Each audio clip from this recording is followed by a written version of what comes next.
Money-saving tips, they come in all shapes, all sizes, all sorts of ideas out there. But how do you figure out what's a good fit for you? How do you figure out which frugality advice is worth following?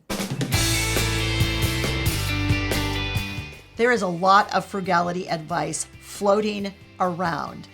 And you just can't do it all. That's the truth. And in fact, we would argue that you shouldn't try to do it all. In this video, we're going to give you 6 criteria that will help you sort of sort through all of the options available and figure out which of those frugality tips you and your family are going to try next. If you don't know us, I'm Larry. And I'm Hope. And we're from Under the Median, where every week we bring you videos on practical frugality. Criteria number 1. Does the advice you're listening to make sense? If something is too complicated or you feel like, well, they're telling me what to do, but they're not giving me all the steps I need to take to get from where I'm at to actually implementing this tip in my life, then you probably shouldn't do it. Let's look at an example. We hear a lot of different terminology that's thrown out there that has to do with investments, IRAs, Roths, 457s, all kinds of different investment plans. There's stocks, there's bonds, there's high yield, there's gold, there's silver. What in the world works? It's very difficult to sort all this out. And this is where you need to take some time, do some research, do some studying on your own, look at a plan, discuss it with your spouse, and decide what is going to work best for your situation. But I would even take it a step further, especially when it comes to investments. I would consult a financial advisor on this one so that you know exactly what you're doing. They are very well educated when it comes to making these kind of investments for you. Criteria number 2. You heard about this frugal advice from someone that you know and someone that you trust. Here's our example on this. For months, we kept hearing Prepper Princess talk about her love for Mint Mobile. And I kept thinking, I don't know, that seems kind of time consuming. It seems kind of confusing. I'm not sure I want to do that. But then I kept getting that $45 a month cell phone bill in the mail. And that was like huge reason for me to look into Mint Mobile. We switched to Mint Mobile. And I'm so glad that I took her advice. $15 a month is what we pay for cell phone service now. Mint Mobile, by the way, is our partner for this video. Let me tell you how easy it was to switch to Mint. Literally, we went to the website, we picked a plan, we got an eSIM card from Mint Mobile, we signed up, we switched 15 minutes, and we kept our old number and switched it over to Mint Mobile. Now, a couple of our kids are also on Mint Mobile. In fact, 3 of our 4 sons now have Mint Mobile as well. And they all used physical SIM cards. So if your phone won't take an eSIM, don't worry about it. They'll send you a free SIM card in the mail. What's really nice about Mint Mobile, honestly, is the fact that it doesn't matter what plan that you pick. You're going to get unlimited talk and text, their 5G network, and also you're going to get mobile hotspot every single month, which we use every single month and love the ability to have that mobile hotspot data. Here was a happy surprise we got recently from Mint Mobile. We got an email a couple of weeks ago and they said that they are now offering more data for their plans without increasing the cost every month, and that made us super happy. Look, if you want to check out Mint Mobile, there's a QR code like right between us, or you can also check out that link right now, right at the bottom of the screen. It's our special link. It is mintmobile.com/under the median. All that information, by the way, is going to be all the way at the top of the description of this video as well. Thanks, Mint Mobile, for partnering with us on this video.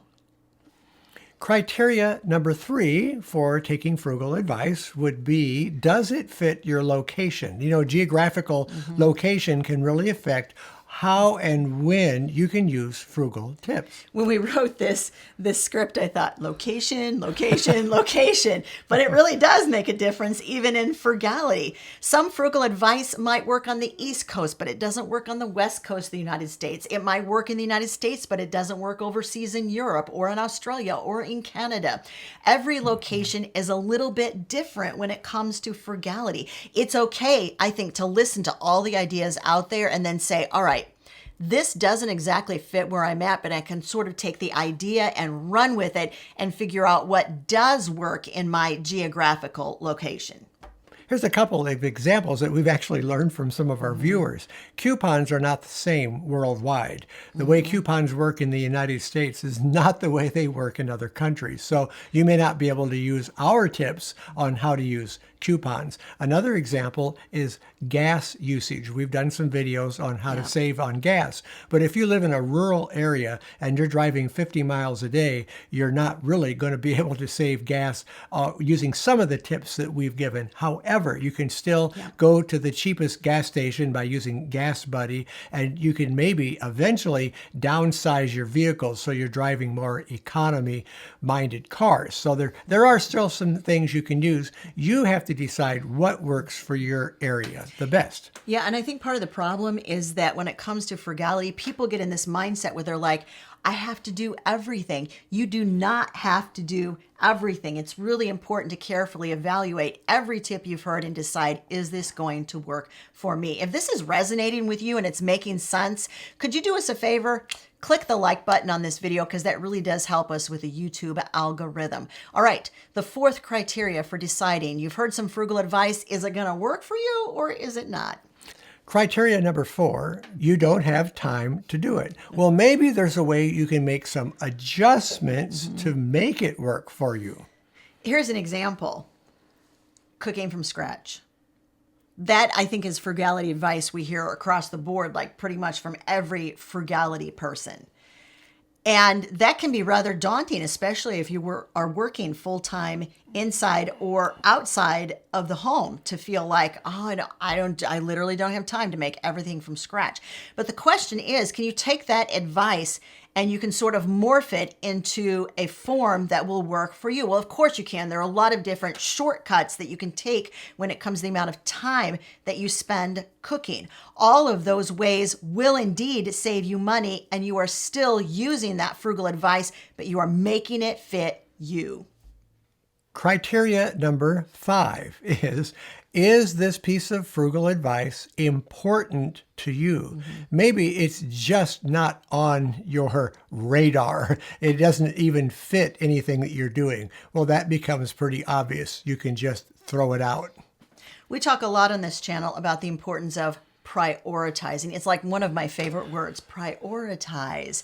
And the reason we talk about it is because you cannot physically focus on everything at once. When you prioritize anything in your life, your finances, your goals, your budgeting, the frugal advice that you listen to, when the most important things are all the way at the top of your radar or all the way at the top of your written list, then you know you've got 3 or 4 or 5 things at the top of the list that are really important to you right now. It's not that those other frugality tips don't exist. We think it's a super good idea to keep a running list of frugal ideas that somewhere down the line you might want to try. You might want to incorporate it into your schedule and to have those available to look at when you feel like, yep, got these top 5 priorities all taken care of. What's next? It always gives you a what next when you have a list, right? But you should not try to focus on everything at once because not everything can be your top priority.